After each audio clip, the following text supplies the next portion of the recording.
Hoy trabajamos el arte mesopotámico. Sus primeras manifestaciones son del 4000 a.C., todavía en el Neolítico, y terminarán en el 539 a.C., cuando desaparezca el Imperio Babilónico. Aquí podemos ver un zigurat, un relieve mesopotámico, una máscara y dos grandes esculturas que flanqueaban una puerta. En cuanto a los materiales que se utilizaban, en primer lugar tenemos la arcilla, el material más utilizado, puesto que era el más abundante en este medio.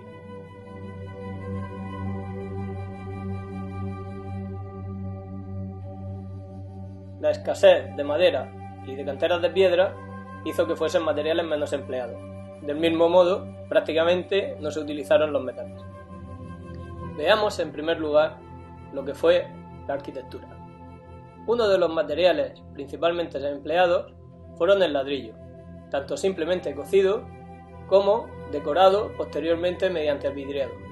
El otro material que más se utilizaba era el adobe, una mezcla de barro y de paja que se metía en unos moldes rectangulares, dando lugar a los bloques de adobe. La consecuencia es que la fragilidad de los materiales haga que escaseen los restos. Aquí podemos ver cómo se han desmoronado esos restos, podemos ver los magníficos jardines de Babilonia, cómo están desmoronados también, y por último, este zigurat, que en su época sería esplendoroso y que parece una simple montaña.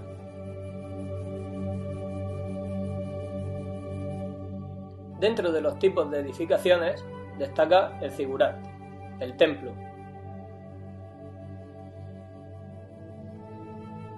El acceso se realizaba por la escalinata principal o por algunas de las dos escalinatas laterales que también permitían el acceso a la parte alta del templo.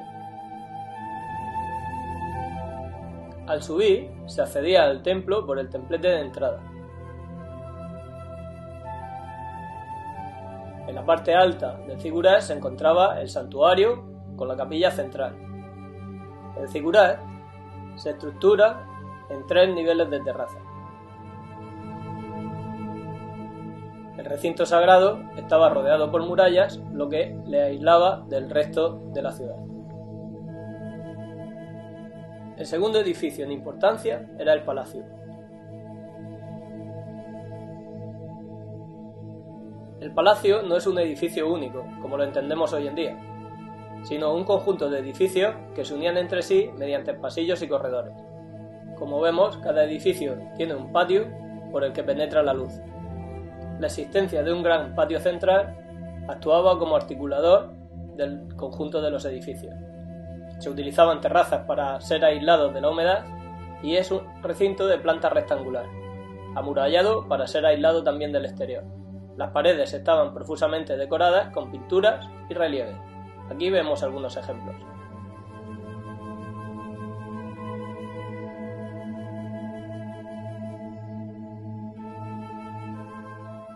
El último tipo de edificio que vamos a estudiar son las tumbas. Esta que vemos en primer lugar es de influencia griega, como vemos por su establecimiento encima de una escalinata o pedestal. Se trata de la tumba de Ciro el Grande. Este segundo caso es la tumba de Jerjes. Como vemos, la fachada es cruciforme. Está decorada con columnas en relieve y con dintel en relieve, con escenas religiosas. La arquitectura mesopotámica va a hacer dos grandes contribuciones a la arquitectura: el uso del arco y el uso de la bóveda. Esto permitía cubrir el espacio existente entre dos muros o entre dos columnas.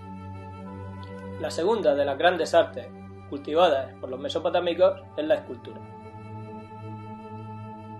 En cuanto a materiales, se utilizan piedras de alabastro, diorita y arenisca. Sus formas son simples, hechas para ser vistas frontalmente y estáticas sin transmitir sensación de movimiento. Crearon grandes bajorrelieves, representando escenas de caza de los reyes o de los dioses.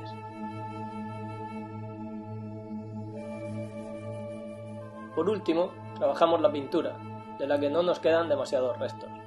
sí que podemos decir que son producciones policrómicas, es decir, empleando distintos colores.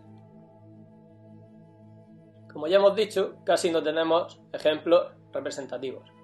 Su funcionalidad es la de decorar las distintas estancias. En la representación suele ser mayor el tamaño cuanta más importancia tiene el personaje representado.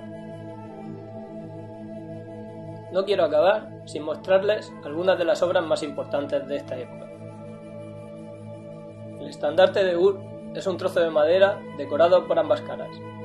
En esta imagen vemos la cara de la paz y por el lado contrario estaría la cara de la guerra.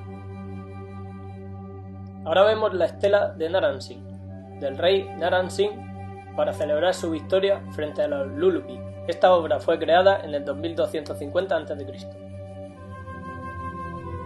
Y ahora la estela de Hammurabi. Es el código legal más antiguo que nos ha llegado hasta la actualidad. Se trata de un cilindro en diorita negra. Fue creado en el 1750 a.C. y es el texto más largo en lengua paleobabilónica. En cuanto a los zigurats, he elegido el zigurat de Ur.